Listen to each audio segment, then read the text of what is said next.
पटना में प्रधानमंत्री नरेंद्र मोदी 12 मई को रोड शो करने वाले हैं, जिसको लेके मीडिया में बहुत बड़ा हाइप है। लोग इसे ऐतिहासिक मान रहे हैं और लोग कह रहे हैं कि यह पहली बार होगा इतिहास में कि कोई प्रधानमंत्री पटना में रोड शो करेगा। मैं आपको बता दूं, प्रधानमंत्री 12 मई को रोड शो करने वाले हैं, लेकिन कहीं आपने सोचा है, कभी आपने सोचा है ये बात कि आखिर इस रोड शो का फायदा क्या होता है? इस रोड शो में जो लाखों की भीड़ आती है वो कहां से आती है और इस रोड शो के ऊपर खर्च कितना होता है? इन्हीं सब की जानकारी देने वाला हूं मैं आज आपको, और सारे रिपोर्ट में आपको आज बताने वाला हूं। नमस्कार, मैं हूं रजत और आप देख रहे हैं जनता जंक्शन। बात करने वाला हूं कि ये जो जितने भी रोड शो होते हैं, जितने भी स्टार प्रचारक लोग आते हैं और ये जितनी भी चुनावी रैलियां होती है, उसमें खर्च कितने होते हैं।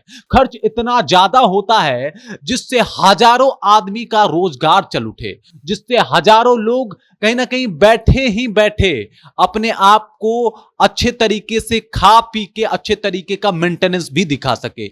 लेकिन चुनाव में जो खर्च होते हैं उसका ठीक ठीक अंदाजा लगाना किसी भी सर्वे से मुमकिन नहीं है। लेकिन फिर भी मैं एक अंदाजे तक आपको ले जाने की कोशिश करूंगा और चाहूंगा कि आप उस अंदाजे तक पहुंचे। सबसे पहले बात करते हैं प्रधानमंत्री, जो कि पटना में 12 मई को रोड शो कर रहे हैं। और रोड शो जब भी होता है उसके लिए मैं आपको बता दूं, उसमें जो खर्च आती है वो कहीं ना कहीं बहुत ज्यादा होता है। एक रिपोर्ट की माने, यानी CSDS के अगर रिपोर्ट की माने, तो इस हिसाब से 35% जो खर्च होता है चुनाव में वो सिर्फ रैलियों के ऊपर होता है, और उसी रैली में रोड शो भी आता है। मतलब एक किसी भी चुनाव का 35% जो खर्चा होता है वो सिर्फ रोड शो और रैलियों के ऊपर ही खर्च होता है। मतलब एक बहुत ज्यादा अमाउंट होता है जो रोड शो के ऊपर खर्च किया जाता है। अब वो जो आपको भीड़ दिखता है रोड शो में, उसके ऊपर जो CSDS का रिपोर्ट आया है उसमें यह पता चला है कि 90% लोग उसमें जाते ही नहीं हैं, 90% लोग उसमें भाग ही नहीं लेते। 2014 और 2019 के रिपोर्ट के मुताबिक ये बनाया गया रिपोर्ट है, जिसमें यह बताया गया है कि 2014 और 2019 में एक सर्वे किया गया और उसके बाद यह पता चला कि 90% लोग किसी रोड शो में नहीं गए। तो फिर आखिर वो जो आपको लाखों की भीड़ दिखती है वो कहां से दिखती है? तो मैं आपको बता दूं, ये जिम्मेदारी दी जाती है स्थानीय प्रत्याशी को, स्थानीय नेता को, कि वो भीड़ जुटाने में अपने आप को किसी तरीके से सक्षम बनाए। उतना भीड़ आपको दिखाना ही होता है और ये जिम्मेदारी स्थानीय पार्टी या स्थानीय नेता जो है वो उठाते हैं। इसके अलावा मैं आपको बता दूं, किसी भी तरीके का रोड शो करने से पहले जो स्थानीय प्रत्याशी जो खर्चा उठाते हैं, उसके अलावा जो 90% लोग होते हैं, क्योंकि 10% लोग ही जाते हैं, 90% लोगों को भी बुलाया जाता है, वॉलंटियर के तौर पे कहें या फिर यूं कहें कि पैसे भी देके। और ये बात मैं नहीं कह रहा, ये बात कह रही है CSDS की रिपोर्ट, और उसके मुताबिक ये पता चलता है कि 90% लोग बुलाए जाते हैं उस रोड शो में, और ये जिम्मेदारी जो है वो उठाता है वहां का प्रत्याशी या फिर वहां का स्थानीय नेता, लोकल नेता जो होता है, वो उसके खाते में जिम्मेदारी जाती है। अब आप ये सोच रहे होंगे कि आखिर में खर्च कितना आता होगा। तो वैसे तो चुनाव आयोग के द्वारा ये कहा जाता है कि आप 75 से 95 लाख रुपए लोकसभा के चुनाव पे आप खर्च कर सकते हैं। लेकिन ये खर्च इससे भी कहीं और ज्यादा होती है, बहुत ज्यादा होती है, जिसकी जानकारी कहीं ना कहीं छुपा ली जाती है और ये पता भी नहीं चलता। अनुमानित एक जानकारी के तौर पे ये माना जाता है कि भाई साहब 75 से 95 लाख रुपए ही आप खर्च कर सकते हैं। लेकिन यह खर्च बहुत ज्यादा होता है और उसी खर्च से कहीं ना कहीं लोगों को बुलाया जाता है, उस रोड शो में या फिर रैलियों में शामिल करवाया जाता है। इसके अलावा मैं आपको बता दूं, अगर देखा जाए तो जहां चुनाव हो रहे हैं वो 543 सीटें हैं भारत में, और उन जहां 543 सीटों पे चुनाव हो रही है, अगर उसका कुल आय निकाला जाए तो लगभग हो जाता है आपका 407 करोड़ से 515 करोड़ रुपए,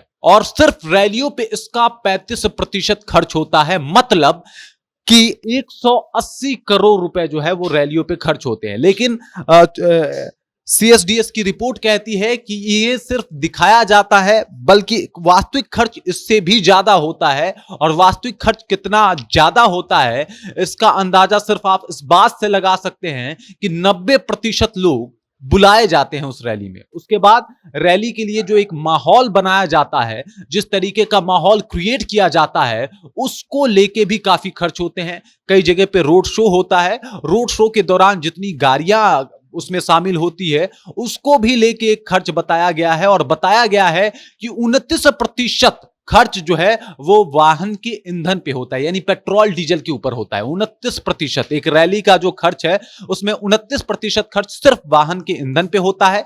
11% खर्च जो होते हैं चुनाव प्रचार प्रसार के, उसमें स्टार प्रचारक को बुलाने को लेके होता है। और ये माना जाता है, ये कहा जाता है, ये रिपोर्ट बता रही है कि उसमें से 11% खर्च इसलिए बताया जाता है प्रत्याशियों का क्योंकि कुछ खर्च जो है वो पार्टियां भी उठाती हैं।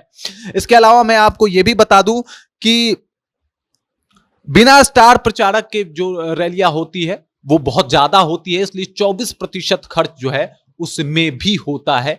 और इस वजह से चुनाव जो है हमारे यहां भारत में काफी महंगा माना जाता है, एक आम जनमानस से के पहुंच से काफी दूर बताया जाता है। और जब हमारे यहां कोई चुनाव लड़ने जाता है तो उससे यह कहा जाता है कि पैसा आपके पास कितना है। अगर आपके पास पैसा नहीं है तो आप लीडर नहीं बन सकते, अगर आपके पास रुपए नहीं है तो आप नेता नहीं बन सकते, क्योंकि चुनाव में खर्च इतना ज्यादा है जिसका कोई हद हिसाब नहीं है। हालांकि चुनाव आयोग कहता है कि भाई आप 75 से 95 लाख रुपए खर्च कर सकते हैं, लेकिन पार्टियां लगातार इसके ऊपर भी नाराजगी दिखाती है, कहती है कि खर्च थोड़ा और ज्यादा बढ़ाया जाए।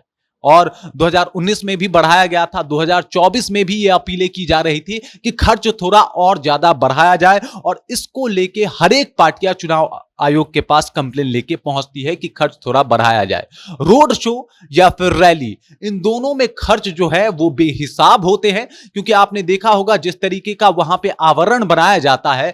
रोड शो में आपने देखा होगा नेताओं के ऊपर फूल की बारिश होती है, अलग अलग जाके जगह पे जाके वो लोग कैंपेनिंग करते हैं, उस जगह पे रुकते हैं। और एक जगह मैंने एक रिपोर्ट पढ़ा था जिसमें मोदी जी अभी हाल फिलहाल एक जगह पे गए थे जहां पे 102 जगह पे उनके स्वागत के लिए अलग अलग स्टॉल लगाए गए थे। और हर एक स्टॉल की अगर आप कीमत जोड़े तो वो भी बहुत ज्यादा हो जाती है। आखिर ये खर्चे आते कहां से हैं, ये सोचने वाली बात है। मैं आपको बता दूं, ये जो रिपोर्ट है इसके माने तो ये भी कहता है इस रिपोर्ट के माध्यम से कि 33% अनुदान जो है वो हर एक प्रत्याशी दिखाता है, जबकि 95% लोग अनुदान जैसा कुछ चीज करते ही नहीं है। इस रिपोर्ट की माने तो ये जो अनुदान दिखाया जाता है उसमें भी कहीं ना कहीं घोर मट्ठा किया जाता है, कहीं ना कहीं इसको गलत तरीके से पेश किया जाता है। बाकी चुनाव आयोग का रिपोर्ट इसके ऊपर क्या कहता है वो अलग विषय है, क्योंकि चुनाव आयोग सिर्फ